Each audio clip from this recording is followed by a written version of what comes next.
আজি ৰাতি ৩টামান বজাৰ পৰা আমাৰ ইয়াত মাথাউৰিটো ভাগি আহিছে। আমাৰ এতিয়া পুৰণা মাথাউৰিটো আছিলে, তাতে এতিয়া মানে যোৱা 2022 চনত যিটো ডাঙৰ পানী হ'ল, তাৰ ওপৰত লক্ষ্য কৰি আমি এটা ডাঙৰ মাথাউৰিৰ কাৰণে আশা কৰি আছিলোঁ আৰু চৰকাৰৰ ফালৰ পৰা এটা বৃহৎ মানে আমি শুনামতে শুনিছোঁ 20 কোটি টকাৰ বোলে এটা ডাঙৰ মাথাউৰি আহিছে আৰু দেখিছোঁ হয়ও প্ৰকাণ্ড মাথাউৰি বনাইছে, কিন্তু মাথাউৰিটো সম্পূৰ্ণ কৰিব নোৱাৰিলে, যাৰ ফলত আজি এই জলমগ্ন আমি অৱস্থাত পৰিব লগা হৈছে। 2022 চনত যিটো জীয়াতে ভুগিছিলোঁ পানীৰ কাৰণে আজিও সেই একেটা অৱস্থাই হৈছে, একমাত্ৰ মাথাউৰিটো সম্পূৰ্ণ নোহোৱাৰ কাৰণে। আৰু মাথাউৰিটো সম্পূৰ্ণ নোহোৱাত চৰকাৰ গাফিলতি আছে, লগতে আমাৰ গাঁৱৰে কিছুমান ব্যক্তি আছে যিসকলে নিজৰ মাটি এৰি নিদিয়ে সেই মাথাউৰিটোৰ ওপৰদি যাবৰ কাৰণে, আৰু সেই মাথাউৰিটো এৰি মাটি নিদিয়ে, কিন্তু তেওঁলোকো এতিয়া সেই জলপৃষ্ঠৰ মাজত সোমাই আছে। গতিকে আমি অনুৰোধ কৰিছোঁ তেওঁলোকেও বুজক কথাটো, চৰকাৰৰ ফালৰ পৰাও লাগিলে তেওঁলোকক ক্ষতিপূৰণ দিয়ক, দি হ'লেও সেই মাথাউৰিটো বনোৱাৰ ব্যৱস্থা কৰক। যে কৰিলে আমি গোটেই গাঁওখনৰ লগতে কামপুৰ অঞ্চলটো আমি উপকৃত হ'ম যদি মাথাউৰিটো সম্পূৰ্ণ হয়। কিমান মানুহ আছে আজি?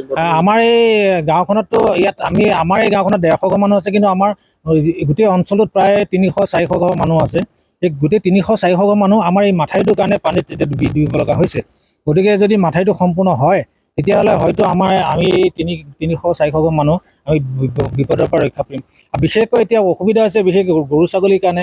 গৰু ছাগলীবিলাক আমি ৰাখিব পৰা নাই, আমি ইয়াত পানীত ৰাখিব নোৱাৰোঁ, 2 ঠাইলৈ লৈ গৈছোঁ, কিন্তু তাত নিয়ে ঘাঁহ পানীৰ ব্যৱস্থা নাই, আৰু চৰকাৰৰ ফালৰ পৰা তেনেকুৱা এতিয়ালৈকে ব্যৱস্থা অহা নাই। হয়তো পিছত আহে যদি আমি নাজানো, কিন্তু বৰ্তমানলৈকে আমি চৰকাৰৰ একো সুবিধা পোৱা নাই।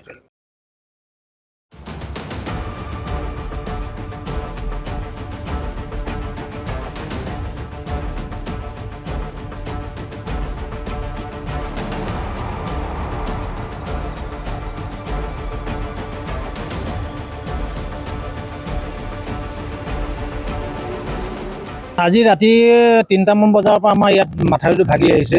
আমাৰ এতিয়া পুৰণা মাথাউৰিটো আছিলে, তাতে এতিয়া মানে যোৱা 2022 চনত যিটো ডাঙৰ পানী হ'ল, তাৰ ওপৰত লক্ষ্য কৰি আমি এটা ডাঙৰ মাথাউৰিৰ কাৰণে আশা কৰি আছিলোঁ আৰু চৰকাৰৰ ফালৰ পৰা এটা বৃহৎ আমি শুনামতে শুনিছোঁ 20 কোটি টকাৰ বোলে এটা ডাঙৰ মাথাউৰি আহিছে, আৰু দেখিছোঁ হয়ও প্ৰকাণ্ড মাথাউৰি বনাইছে, কিন্তু মাথাউৰিটো সম্পূৰ্ণ কৰিব নোৱাৰিলে, যাৰ ফলত আজি এই জলমগ্ন আমি অৱস্থাত পৰিব লগা হৈছে। 2022 চনত যিটো জীয়াতে ভুগিছিলোঁ পানীৰ কাৰণে আজিও সেই একেটা অৱস্থাই হৈছে, একমাত্ৰ মাথাউৰিটো সম্পূৰ্ণ নোহোৱাৰ কাৰণে। আৰু মাথাউৰিটো সম্পূৰ্ণ নোহোৱাত চৰকাৰ গাফিলতি আছে, লগতে আমাৰ গাঁৱৰে কিছুমান ব্যক্তি আছে যিসকলে নিজৰ মাটি এৰি নিদিয়ে সেই মাথাউৰিটোৰ ওপৰদি যাবৰ কাৰণে, আৰু সেই মাথাউৰিটো এৰি মাটি নিদিয়ে, কিন্তু তেওঁলোকো এতিয়া সেই জলপৃষ্ঠৰ মাজত সোমাই আছে।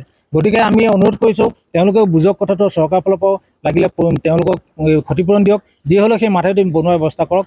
যে কৰিলে আমি গোটেই গাঁওখনৰ লগতে কামপুৰ অঞ্চলটো আমি উপকৃত হ'ম যদি মাথাউৰিটো সম্পূৰ্ণ হয়। কিমান মানুহ আছে আজি? আমাৰ এই গাঁওখনততো আমাৰ এই গাঁওখনত 150 ঘৰ মানুহ আছে, কিন্তু আমাৰ গোটেই অঞ্চলটোত প্ৰায় 300-400 ঘৰ মানুহ আছে। এই গোটেই 300-400 ঘৰ মানুহ আমাৰ এই মাথাউৰিটোৰ কাৰণে পানীত তেতিয়া ডুবি লগা হৈছে। গতিকে যদি মাথাউৰিটো সম্পূৰ্ণ হয় তেতিয়াহ'লে হয়তো আমি 300-400 ঘৰ মানুহ আমি বিপদৰ পৰা ৰক্ষা পৰিম। আৰু বিশেষকৈ এতিয়া অসুবিধা হৈছে বিশেষকৈ গৰু ছাগলীৰ কাৰণে। গৰু ছাগলীবিলাক আমি ৰাখিব পৰা নাই, আমি ইয়াত পানীত ৰাখিব নোৱাৰোঁ, 2 ঠাইলৈ লৈ গৈছোঁ, কিন্তু তাত নিয়ে ঘাঁহ পানীৰ ব্যৱস্থা নাই, আৰু চৰকাৰৰ ফালৰ পৰা তেনেকুৱা এতিয়ালৈকে ব্যৱস্থা অহা নাই। হয়তো পিছত আহে যদি আমি নাজানো, কিন্তু বৰ্তমানলৈকে আমি চৰকাৰৰ একো সুবিধা পোৱা নাই।